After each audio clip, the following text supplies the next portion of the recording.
ESPN NFL writer Bill Barnwell every single year does this really cool concept where it's a mock draft that has trades at every single pick. And the Vikings are involved with two of the trades, as well as there's some big-time movers and shakers. Like Kyler ends up on the Jets. DK also ends up on the Jets, two separate trades. Jimmy G ends up with the Steelers. It is a lot of fun. And the Vikings were involved in two of the trades, one a trade up as well as a trade down. So the trade up would be with the Falcons at 8. The Falcons would get 12 and the Vikings third round pick 77. And the Vikings would get number 8 overall and a 6th round pick. Overall, I would do that trade right now. So it does suck missing out on the third round. So you don't have a pick between 46 and all the way to the 5th round because the Vikings don't have a 4th rounder.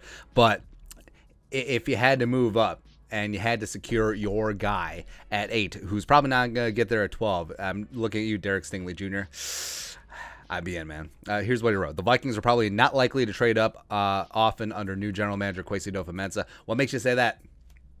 I don't know, but this would be a small move to take a cornerback, most likely Derek Stingley Jr., LSU. There's a chance Stingley could fall to Minnesota at 12, but after the 20-year-old ran a 4.37 second 40 at his pro day, it seemed to lock him into the top 10. The Vikings would be looking at the Seattle Seahawks and Jets as possible enemies to move past with this trade. Cornerback is one position the Falcons don't need to address, given that the best player on the roster last season was second-year standout A.J. Terrell. With the cap and rooster in ruins, Atlanta needs as many meaningful draft picks as possible. This deal would give them 6 of the top 82 picks in the draft, allowing general manager Terry Fontenot to restock the entire roster. Some of the other picks are better selection in 2023. Blah, blah, blah, blah, blah, blah. Either way, if this is what it takes to get Stingley, because I think that Barnwell is right. I do not think that Stingley, wrong slide, NFL draft order, 3, 2, 1.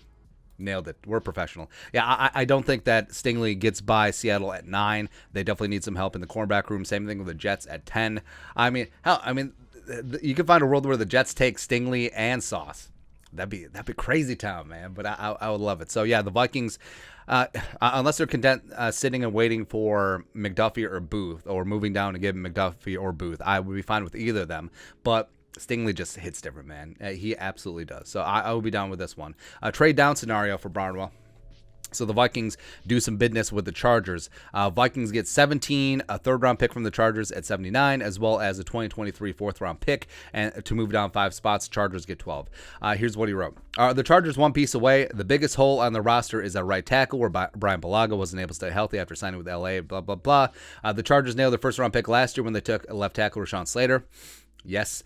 Here they would be moving up ahead of the Texans and Ravens to get someone to patrol the right side, perhaps Charles Cross, Mississippi State, who potentially could fall to 12. The Vikings are in an uncomfortable space between rebuilding and competing as a product of Kirk Cousins' deal. Rude.